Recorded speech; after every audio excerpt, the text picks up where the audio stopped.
لولا فضل الله لكنت أسوأ من حالك التي أنت عليها. إن كنت فقير لولا فضل الله لكنت أسوأ، وإن كنت قصير لولا فضل الله كنت أسوأ، وإن كنت دمير لولا فضل الله لكنت أسوأ، وهكذا.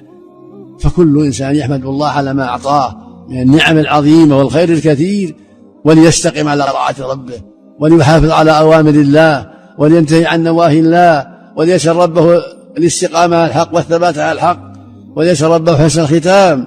فهذه الدار دار العمل، أنت فيها وقت مدة يسيرة، والدار أمامك والحياة أمامك، فأمل للحياة الدائمة والنعيم المقيم. أما هذه دار زائلة، نعيمها زائل، وشرها زائل، وخيرها زائل، وفقرها زائل، وغناها زائل، كل زائل.